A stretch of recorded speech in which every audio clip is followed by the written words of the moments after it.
Kami dari kelompok 1 akan menjelaskan tentang konsep dasar bangun yang terdiri dari titik, garis, kurva, bidang, sudut, dan pengubinan. Yang pertama ada titik. Dalam geometri, titik adalah konsep abstrak yang tidak berwujud atau berbentuk, tidak memiliki ukuran, tidak memiliki berat, atau memiliki panjang, lebar, atau tinggi.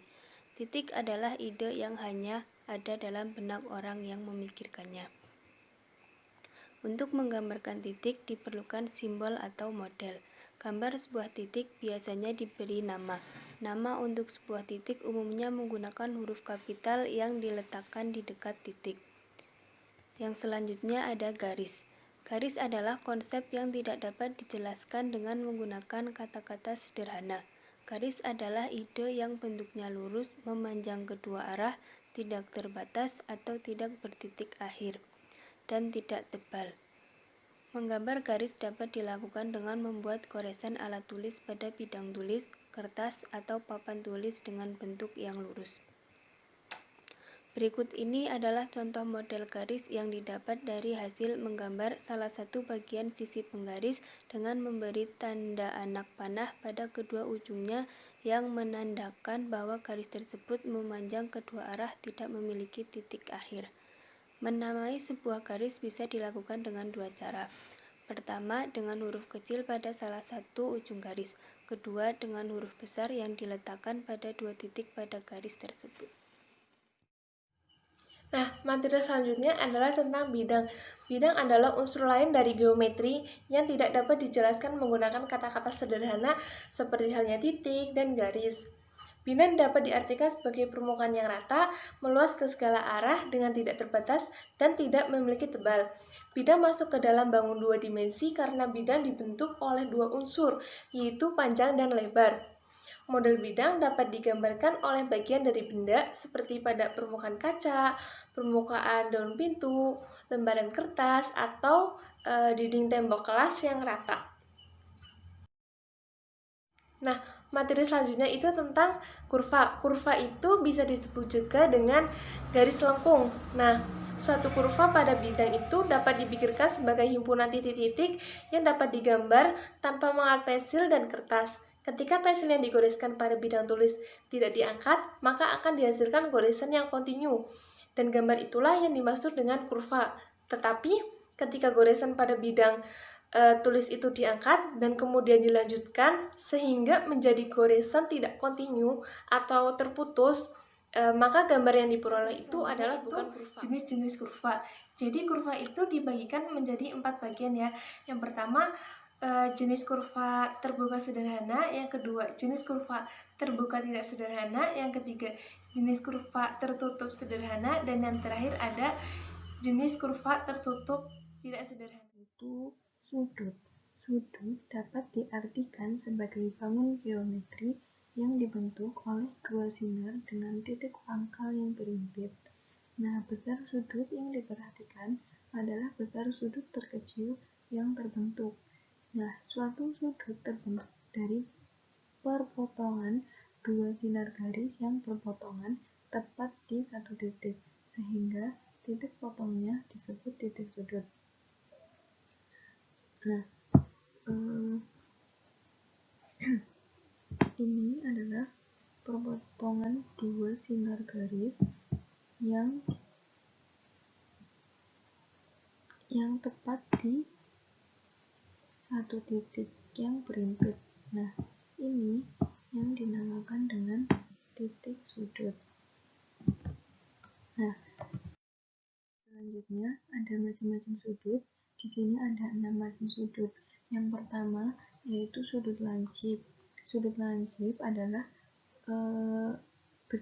sudut lancip itu adalah sudut yang besarnya kurang dari 1/4 putaran penuh, yang biasanya ukuran sudut lancip ini adalah sebesar antara 0 derajat dan 90 derajat.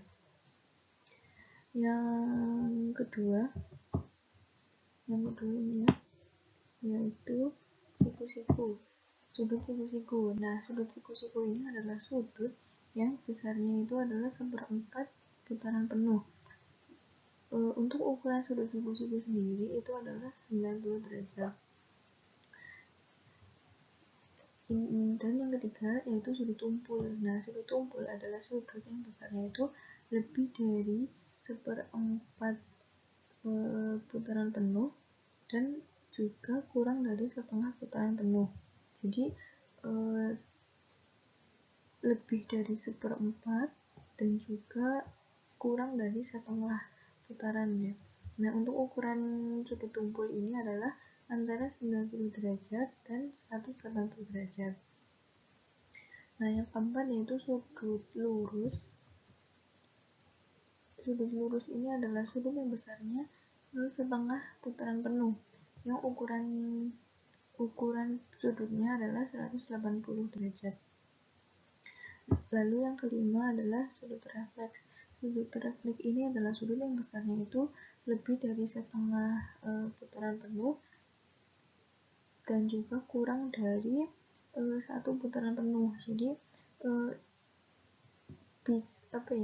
lebih dari setengah putaran, tapi juga kurang dari 1 lingkaran penuh, mendekati 1 lingkaran penuh. Besar sudut refleks adalah antara 180 derajat dan 360 derajat. Nah, yang terakhir ini adalah sudut penuh, yaitu sudut yang besarnya adalah 1 putaran penuh. Sudah jelas, besar sudut ini adalah 360 derajat. Selanjutnya adalah pengubinan. Pengubinan adalah penyusunan daerah-daerah segi banyak yang sisinya itu adalah berimpit sehingga membentuk bidang secara komplit atau sempurna. Jadi tidak ada bagian yang tidak tertutup, jadi semuanya itu rapat, semua sisinya itu rapat, tidak ada yang tidak tertutup. Nah, jenis pengubinan ini ada dua, yaitu pengubinan peraturan dan pengubinan semi peraturan. Nah, untuk pengubinan peraturan sendiri itu adalah pengubinan yang dengan satu macam ubin atau satu macam poligon yang peraturan yang semuanya itu kongruen gitu. Jadi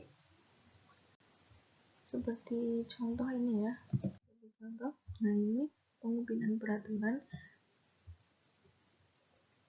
satu macam ubin dan semuanya ini peraturan. Jadi bentuknya itu semuanya sama peraturan seperti itu. Nah, lalu yang kedua itu ada pengubinan semi peraturan. Nah, untuk pengubinan semi peraturan sendiri itu adalah pengubinan yang menggunakan 2 atau lebih segi N peraturan pada pengubinan di setiap sudutnya. Nah, ini adalah contoh gambarnya.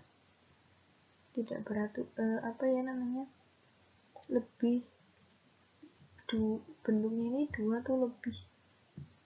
Jadi kalau yang pengubinan peraturan itu kan bentuknya 1, tapi kalau yang semi peraturan itu bentuknya 2 atau lebih seperti itu. Ini kan ada gambar persegi dan juga gambar segitiga, berarti kan 2 ya. Dan yang ini juga, ini ada segi 5, 1, 2, 3, segi 6, ada persegi dan ada juga segitiga. Nah, ini adalah contoh yang 2 bentuk dan ini adalah contoh yang lebih dari 2. Nah, ya seperti itu. Terima kasih.